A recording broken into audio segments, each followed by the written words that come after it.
Attention, c'est parti. Voici. Bienvenue à tous. Donc nous allons étudier, moi en tout cas, un des passages que j'estime les plus importants du manuscrit A, en tout cas, voire du manuscrit A, B et C, mais en tout cas du manuscrit A. L'autre passage d'ailleurs très important, c'est le passage de la grâce de Noël que nous étudierons dans 15 jours. Donc dans 15 jours, je vous le dis tout de suite, ce sera le passage de la grâce de Noël, je vous l'enverrai. C'est 45 recto, 45 verso, 46 recto. Donc 45 R, 45 V, 46 R. Maintenant qu'on sait se diriger pour ceux qui ont des éditions avec les rectos et les versos. Je vous invite à télécharger le livre en format électronique. Si vous avez une application de livre électronique, ça existe. Et vous pouvez acheter les trois manuscrits A, B et C, Histoire d'une âme. Et ensuite, vous l'avez en électronique. Et c'est hyper facile ensuite de retrouver un passage grâce au moteur de recherche. Voilà. Quand on cherche un mot, quand on cherche un passage, c'est plus simple. Et puis surtout, vous l'avez comme ça constamment sur vous. Donc vous êtes dans le métro, vous êtes dans le train, vous pouvez le lire. Voilà. Alors donc on va commencer par lire. Alors c'est un peu long, je vais essayer de tenir, je suis déjà à 1 minute et demie, mais il faut que je tienne une demi-heure pour qu'on ait le temps de prier les uns pour les autres après, parce que c'est important. Donc, alors l'objectif de cette lecture, c'est d'apprendre à être des saints à l'école de Thérèse. Donc en fait c'est ça notre biais de lecture, c'est ça notre angle d'approche. Comme elle l'a dit au début de son manuscrit, nous sommes là pour apprendre à chanter avec c'est comme les oisillons, comme elle le dit, qui apprennent à chanter en écoutant la maman. Et bien nous, on écoute la maman qui s'appelle Thérèse. On écoute Thérèse nous chanter la sainteté, si je puis dire, et nous apprenons à être des saints en l'écoutant chanter. Donc en fait, tous les passages qu'elle va écrire sont des façons pour elle de témoigner de la sainteté. Donc je vais commencer par exemple dans les petits travaux de couture. Ça peut paraître complètement anodin. Dans les petits travaux de couture, broderie haute, je réussissais bien. Il est vrai, au gré de mes maîtresses. Mais la façon gauche et maladroite dont je tenais mon ouvrage justifiait l'opinion peu avantageuse qu'on avait de moi. Bien, je regarde cela comme une grâce. Ah ben ça, je ne pense pas qu'aucun d'entre nous n'ait écrit jamais ça. Hein? Comment ça, je n'ai pas eu une bonne note? Comment ça, je ne suis pas bon dans ce travail de couture qui a l'air si simple? Quoique, je ne suis pas sûr que ce soit si simple. Voilà. Alors, en fait, Thérèse, elle dit des choses et puis ensuite, elle explique. Donc, faut aller jusqu'au bout. Quand on a une expression qui nous embête avec Thérèse, il faut continuer de lire. C'est comme ça qu'on comprend. Je regarde cela comme une grâce, 2 points. Et tout est là.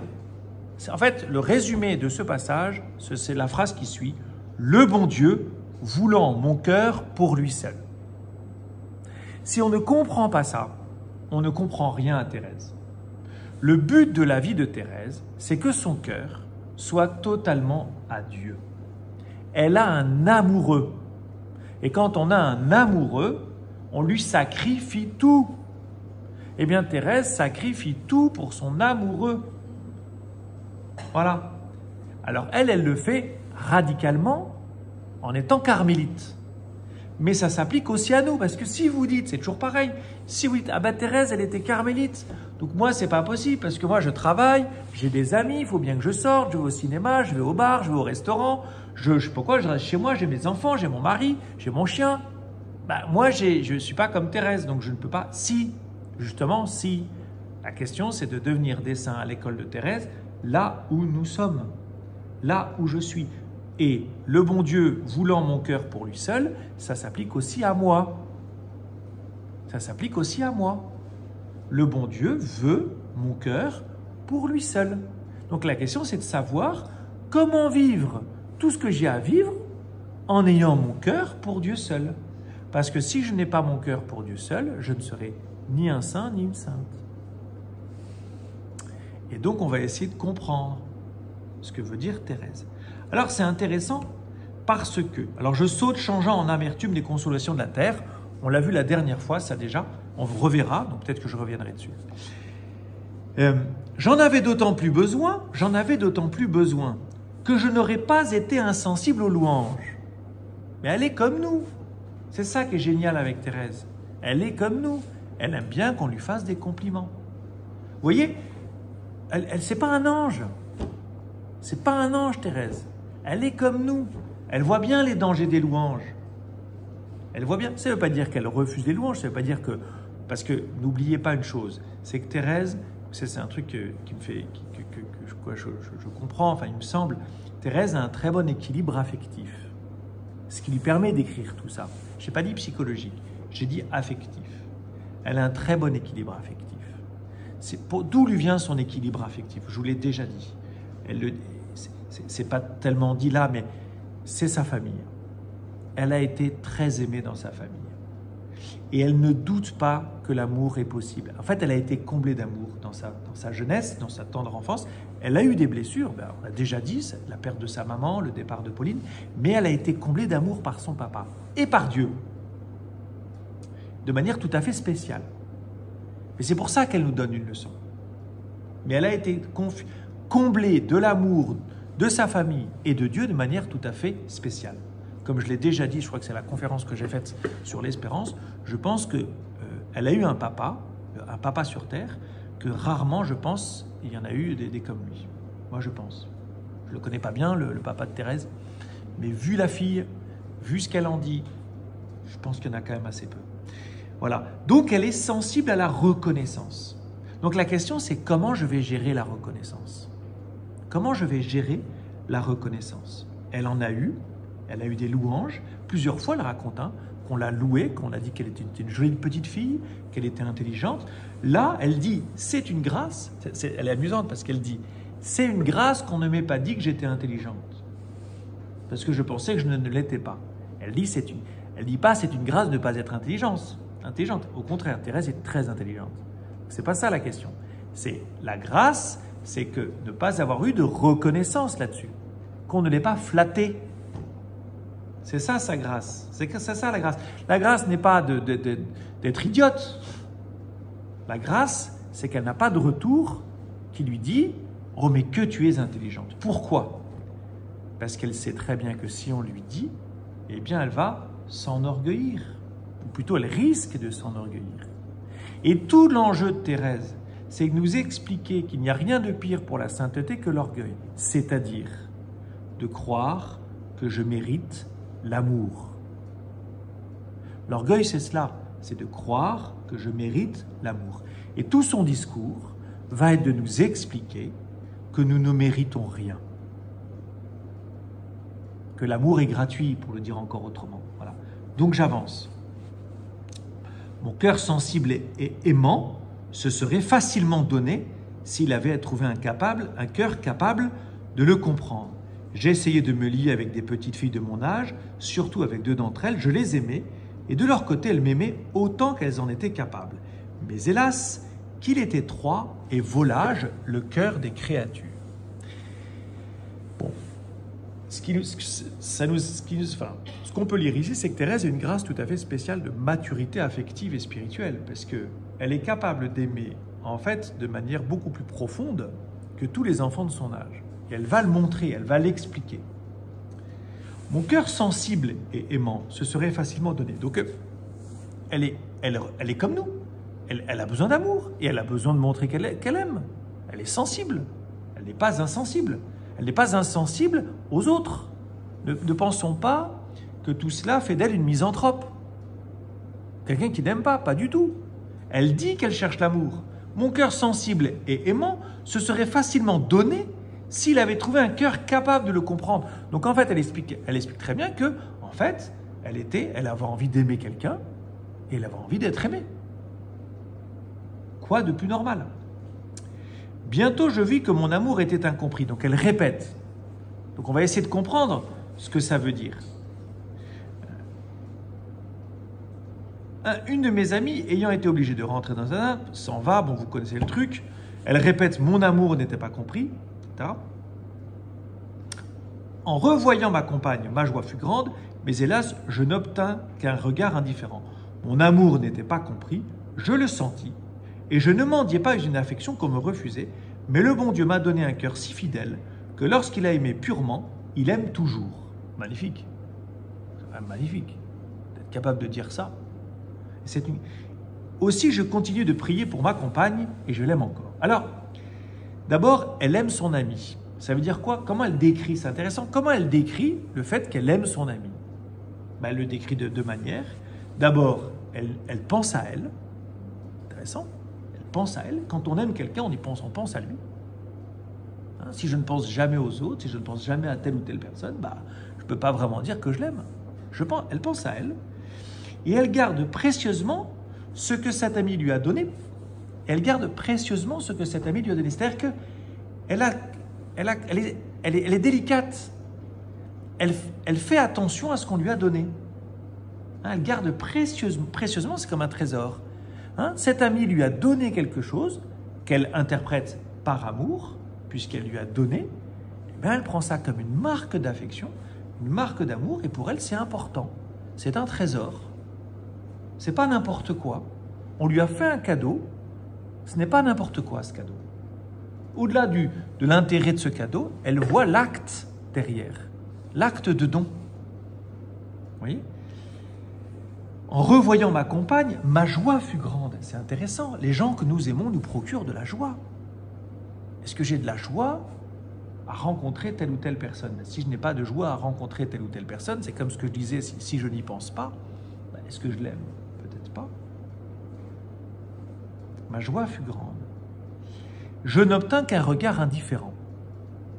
Là encore, quoi de plus banal quand on est enfant ou adolescent qu'un jour on est estimé par quelqu'un et le lendemain, cette personne a l'air de nous avoir oubliés. Et nous-mêmes, nous avons vécu comme ça. Mais quelle blessure! Je suis sûr que nous avons tous été blessés un jour d'avoir été comme jetés par l'indifférence d'un ami ou d'une amie ou quelqu'un qu'on croyait son ami. Et en particulier lorsque nous étions adolescents ou enfants. C'est une blessure de cours de récré. Hein. Et on en attend. On en a connu beaucoup. Et même peut-être plus tard. C'est ça qu'elle est en train d'expliquer. Elle dit, finalement, moi je vois que j'aimais toujours cet ami, mais je sentis que cet ami, au fond, m'avait oublié. Cet ami m'avait oublié. C'est pour ça qu'elle parle d'un cœur. Pourquoi c'est d'un cœur volage, d'un amour volage, etc. Je ne retourne plus directement sur le. Voilà. Mais hélas, qu'il est étroit et volage, le cœur des créatures. Ça veut dire quoi un cœur étroit et volage pour Thérèse? Ben, c'est un cœur qui oublie, qui aime et puis qui oublie, qui ne pense pas à l'autre, qui ne prend pas en considération ce que l'autre lui a donné. C'est ça un cœur volage et étroit. Mais ce qui est magnifique à ce moment-là, c'est qu'elle aurait pu se dire, j'ai été très triste, je me suis mise en colère, j'ai été remplie d'amertume, ce que nous avons été submergés par ce genre de sentiments, par ce genre d'émotions. Elle, froidement, je ne mendiais pas une affection qu'on me refusait. Pour moi, c'est une immense liberté affective. Pourquoi? Parce que qu'est-ce qui va se passer? Qu'est-ce que nous avons tous fait? Et qu'est-ce que nous faisons tous lorsque nous ne sommes pas aimés?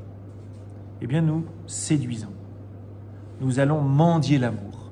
Nous allons dire « aime-moi, aime-moi, aime-moi ». C'est ce que font tous les hommes politiques. « Aimez-moi, aimez-moi, aimez-moi ». Nous sommes tous dans la séduction parce que quand nous sentons que l'autre ne nous aime pas, eh bien, nous allons le séduire. Nous allons parfois même le manipuler pour qu'il nous aime. Nous rentrons dans des jeux qui sont plus ou moins sains. D'accord? Je ne parle pas forcément de relations amoureuses, je parle simplement d'affection au travail, dans n'importe quel groupe. Est-ce que l'autre fait attention à moi? Et si l'autre ne fait pas attention à moi, si je ne reçois qu'un regard indifférent, mais je me mets dans tous mes états. Je dors mal, je me mets en colère, je le critique. Tout d'un coup, je me mets à le critiquer, tout simplement parce qu'il ne m'a pas dit bonjour. Vous voyez? Et Thérèse dit, je ne mendie pas une affection qu'on me refuse. Moi, ce que je trouvais extraordinaire dans ce qu'elle dit, c'est qu'au fond, je ne sais pas si l'autre ne me doit rien, mais ça veut dire que effectivement, l'autre peut me refuser son affection. C'est comme ça. Et je ne peux pas lui courir après. Je ne peux pas, entre guillemets, lui en vouloir. Voilà. Je ne peux pas lui en vouloir. C'est pour ça que je dis, l'autre a le droit, entre guillemets, le droit de ne pas avoir d'affection pour moi. Et si Thérèse est capable de cette liberté, c'est que l'affection, parce que, qu'est-ce que dit Thérèse? C'est qu'au fond, elle reconnaît aussi qu'elle a besoin de l'affection d'autrui. C'est très important ça. Elle ne nie pas qu'elle n'a pas besoin d'affection. Elle dit simplement qu'on lui refuse de l'affection. Mais en disant ça, elle dit aussi qu'on a besoin d'affection de la part des autres. On a besoin de relations affectueuses. Thérèse dit simplement, si l'autre n'a pas d'affection pour moi, je ne lui fais pas de procès. Dont acte. Et je ne vais pas, encore une fois, le martyriser ou le harceler ou pour qu'il me donne de l'affection. Voilà, c'est sa liberté, entre guillemets. C'est peut-être une liberté mal engagée parce que, bon, mais d'une certaine manière, elle a le droit. Non, l'affection dont Thérèse a droit, et ça c'est tout ce qu'elle dit dans ce passage, et c'est ce qu'elle va expliciter juste après, c'est que cette affection lui vient d'une autre source. En fait, la grande maturité spirituelle et humaine, affective de Thérèse, lui vient, je l'ai déjà dit, de l'amour de sa famille, de son papa en particulier, et de Dieu. Et ça lui donne une force incroyable. Elle se laisse aimer par Dieu, elle y trouve sa joie profonde, et ça lui donne une liberté affective vis-à-vis des autres. Certes, c'est une grâce. Oui, c'est une grâce. Là, pour le coup, ce n'est pas forcément une grâce qu'on a tous reçue. C'est vrai. Pour autant, nous pouvons le demander. Nous pouvons le demander par l'intercession de Thérèse. Thérèse, donne-moi cette liberté affective dont j'ai besoin. Si dès que quelqu'un passe devant moi en ne me regardant pas, si dès que quelqu'un... vous savez, si tous les soirs ou tous les 2 soirs, je suis brassé parce qu'on m'a pas, entre guillemets, les gens ne m'ont pas montré d'affection comme je pensais que je méritais cette affection, il faut peut-être demander à l'école de Thérèse et par l'intercession de Thérèse une grâce tout à fait particulière de Dieu pour avoir cette liberté affective de Thérèse. Seigneur, donne-moi cette grâce de ne pas mendier les affections que l'on me refuse. Vous verrez, vous en serez beaucoup plus... vous dormirez beaucoup mieux. Et donc ensuite, elle explique. C'est pour ça qu'elle explique, en voyant Céline aimer une de nos maîtresses, je voulais l'imiter, mais ne sachant pas gagner les bonnes grâces des créatures, je ne pus y réussir. Parce que c'est ce qu'elle vient de dire. Ô heureuse ignorance qu'elle m'a évité de grands maux. Combien je remercie Jésus de m'avoir fait trouver qu'amertume dans les amitiés de la terre. Avec un cœur comme le mien, je me serais laissé prendre et couper les ailes. Alors comment aurais-je pu voler et me reposer? Voilà. En fait, la leçon de tout cela, d'accord, c'est que Thérèse reconnaît son besoin affectif, mais elle reconnaît tout de suite que seul Dieu peut combler ce besoin. Et ça nous concerne tous. Ça nous concerne tous. Voilà. Nous avons tous besoin de l'affection du bon Dieu pour être heureux, pour le dire encore autrement. Et les autres, y compris mon conjoint, ne pourront jamais combler mon cœur, comme Dieu. C'est ça qu'écrit Thérèse. C'est ça qu'elle veut dire quand elle parle de ces papillons qui se laissent entraîner vers la lumière. C'est que l'amour des créatures, il est bon, c'est pas le problème. Mais il peut prendre la place de l'amour de Dieu. Et donc devenir une idole. Devenir une idole, c'est attendre d'une chose créée, qui est l'amour d'une créature, c'est de mettre à la place de Dieu, c'est de mettre à la place de l'incréé quelque chose de créé. Voilà. Mon cœur est fait pour l'incréé. Il n'est pas fait pour le créer, ultimement. Ça ne veut pas dire qu'il ne peut pas trouver de satisfaction, de joie dans le créé. D'accord ? Mais au contraire, il en trouve en fait. Mais le risque, c'est de s'y perdre. Comme le papillon qui est entraîné vers la lumière. Cette image est très juste, très vraie. J'avance. Je reconnais que sans lui, j'aurais pu tomber aussi bas que Sainte Madeleine, et la profonde parole de notre Seigneur à Simon retentit avec une grande douceur dans mon âme. Je le sais, celui à qui on remet moins, aime moins. Mais je sais aussi que Jésus m'a plus remis qu'à Sainte Madeleine, puisqu'il m'a remis d'avance, m'empêchant de tomber. Alors, là aussi, dans la façon d'écrire de Thérèse, là vous avez la thèse, d'accord, en une phrase, 2 phrases, vous avez la thèse, et ensuite elle va expliquer. La thèse, c'est quoi? D'abord, ce qui est intéressant, c'est de remarquer que le but de Thérèse, et c'est ce qu'elle décrit, et ce qu'elle écrira à la fin de notre passage, c'est que son but, ce n'est pas d'être aimé, c'est d'aimer. D'accord? La maturité spirituelle, elle se mesure non pas à l'amour que je reçois, mais à l'amour que je donne. Donc pour elle, sa question, c'est pas de savoir si elle est plus ou moins aimée de Madeleine que Madeleine par Jésus. C'est qui va aimer davantage Jésus. Vous voyez, 2 princesses amoureuses d'un prince, qu'est-ce qu'elles vont chercher à savoir? Quelles questions elles vont poser au prince? Qui préfères-tu? Qui préfères-tu? Qui aimes-tu de plus? Mais ça, c'est encore moi. Thérèse, cette question est savoir qui Jésus aime le plus, il y a ça sous-jacent. Mais ultimement, c'est pas ça dont parle Thérèse. Elle veut savoir qui aime le plus. Vous voyez, c'est savoir qui aime le plus. C'est ça, l'ambition de Thérèse, c'est d'aimer Jésus. Je le dis, je l'ai déjà dit, c'est une amoureuse qui aime Jésus. Mais c'est ça la sainteté, chers amis. La sainteté, c'est d'aimer Jésus. Et elle dira, aimer Jésus et le faire aimer. C'est là où elle n'est pas du tout misanthrope. Parce qu'elle sait que le plus grand des bonheurs pour l'homme, c'est d'aimer Jésus. Donc elle partage son trésor. Et elle partage son trésor par amour, par affection pour les autres. Donc, elle fait référence à Sainte Madeleine. Comme certains d'entre vous ont fait des fraternités Saint-Luc il y a maintenant 2 ans, vous avez connu ce passage de Luc chapitre 7, d'accord, de la pécheresse chez Simon. Luc chapitre 7, verset 36. Alors, Thérèse, elle brouille un peu les pistes parce que en exégèse aujourd'hui, on fait une distinction entre Marie-Madeleine et cette fameuse pécheresse. Vous connaissez ce passage de Luc, d'accord? Jésus est invité à un repas chez un pharisien, arrive une pécheresse, une prostituée, qui vient laver les pieds avec ses pleurs, les pieds de Jésus. Bien sûr, le pharisien est offusqué, et puis Jésus lui fait la leçon en lui expliquant, écoute, t'es gentil, mais depuis que je suis là, tu ne m'as pas lavé les pieds, tu n'as rien fait pour moi, en gros. Elle arrive, elle me fait tout ce que tu n'as pas fait.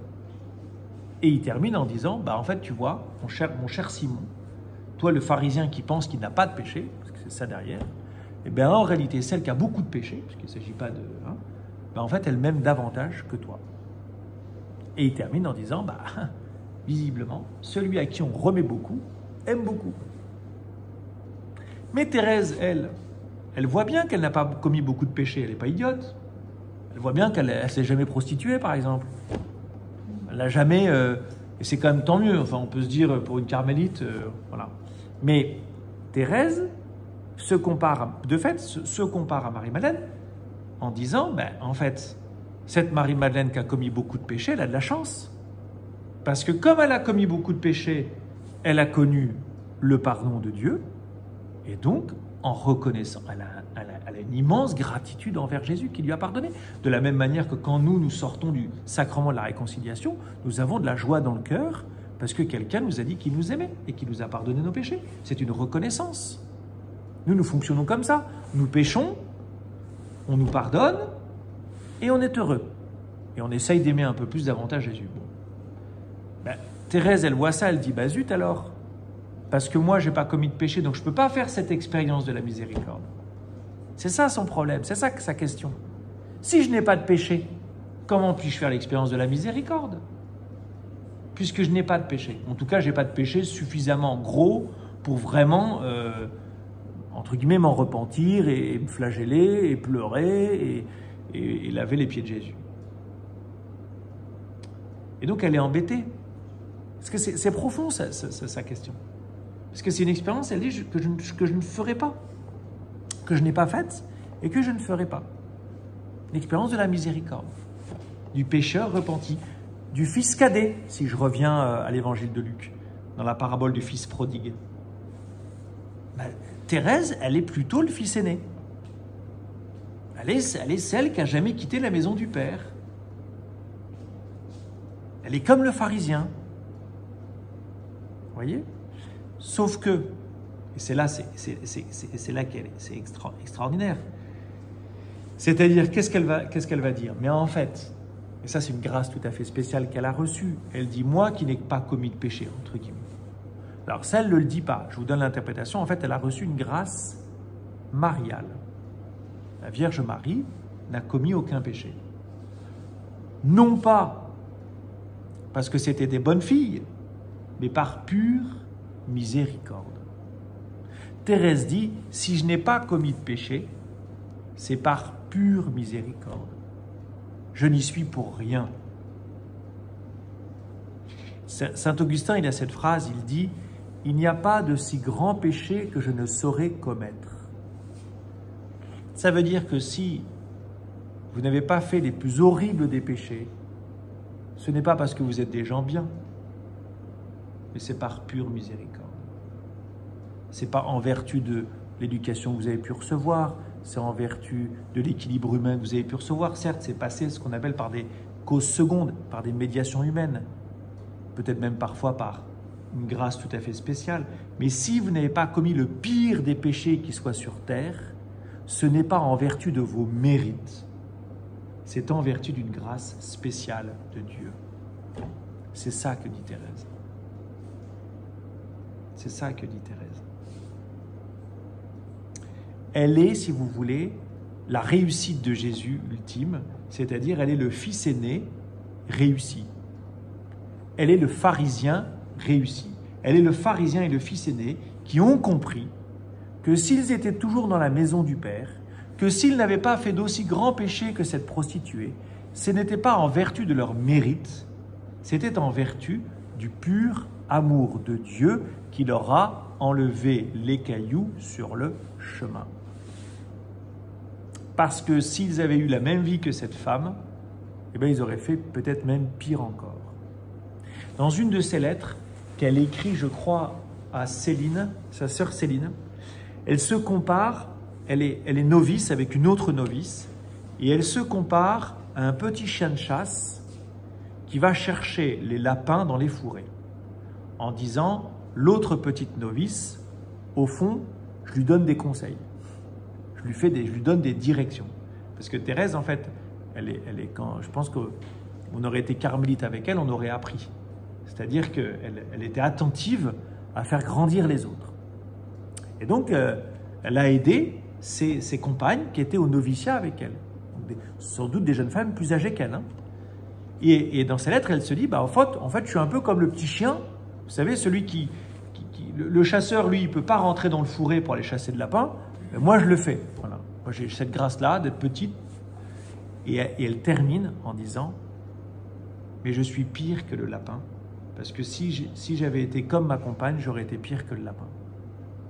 Pour dire qu'au fond, si elle est ce chien qui va éduquer le lapin qui s'échappe, d'accord, qui ne veut pas se convertir, elle reconnaît qu'elle ne vaut pas mieux que sa compagne, que cette autre carmélite.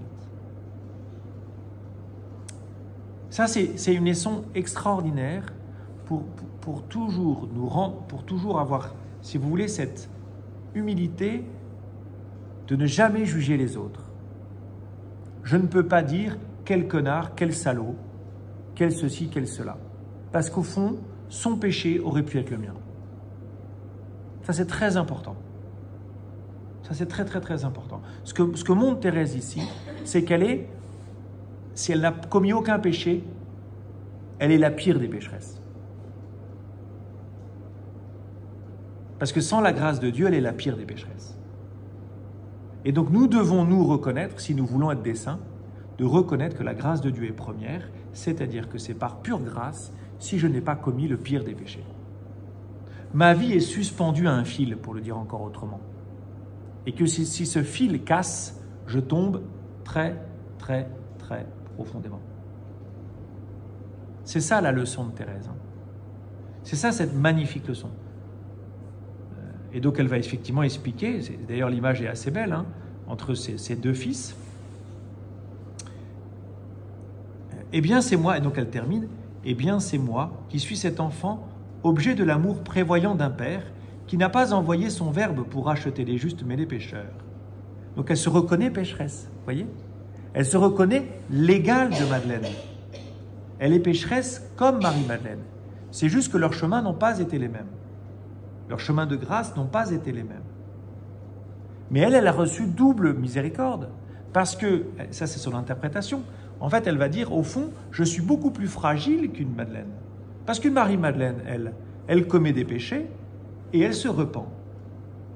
Et Thérèse de dire, au fond, moi si j'avais été dans le même cas que Marie-Madeleine, je pense que je ne me serais pas repenti.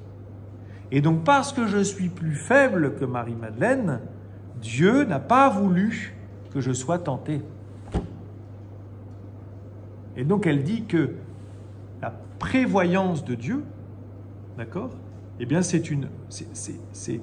la préservante, la préservation est une double miséricorde. C'est encore plus faire miséricorde, puisque c'est empêcher même, c'est éviter, c'est faire éviter même le péché, de peur. Il est tellement nul, elle est tellement nulle, que si elle avait commis un péché, elle ne se serait même pas repentie, dis donc. Donc surtout, autant lui éviter le péché. Vous voyez? Elle dit, au fond, il y a une force dans la personne humaine. Elle dit, il y a des fins qui sont... Alors, moi, je pense qu'elle brouille. Il faudrait clarifier un peu le truc, parce que je pense que c'est ce que nous devons reconnaître, c'est que nous sommes comme Marie-Madeleine. D'accord? Je ne sais pas si on est pire que Marie-Madeleine. Thérèse dit qu'elle est pire que Marie-Madeleine. Je ne sais pas, parce que dans ce cas-là, le risque, c'est qu'on remet du mérite. Bon, ce serait peut-être à affiner cette pensée-là. Mais ce qui est important de reconnaître pour nous, ce soir, c'est de reconnaître que nous sommes comme Marie-Madeleine. Nous sommes comme Thérèse, c'est-à-dire comme Marie-Madeleine, c'est-à-dire que nous dépendons à 100% de la miséricorde de Dieu. Comme elle l'a dit, Dieu ne m'a pas pardonné beaucoup, il m'a tout pardonné. Tout. Donc, tout, ça veut dire quoi? Ça veut dire tous les péchés de la terre faisables par l'homme. Il m'a pardonné tous les péchés possibles que l'homme peut commettre. À moi aussi, même si je ne les ai pas commis. Et si je ne les ai pas commis, ce n'est pas que par pure grâce. Voilà. Et donc, effectivement, elle peut dire qu'elle a fait mentir cette parole qui consiste à dire qu'à celui à qui on remet beaucoup, elle aime beaucoup. Et en fait, elle est coquine parce qu'en fait, parce qu'elle vient de nous dire qu'on lui a remis, certes, on ne lui a pas remis des péchés qu'elle a commis, mais on lui a remis tous les péchés, même ceux qu'elle n'a pas commis, parce que justement, elle aurait pu les commettre. Voilà, bref. Donc effectivement, la phrase, elle ne fait pas mentir la phrase en réalité. Elle l'interprète dans toute sa vérité et toute sa profondeur. Voilà, j'ai terminé. À bientôt.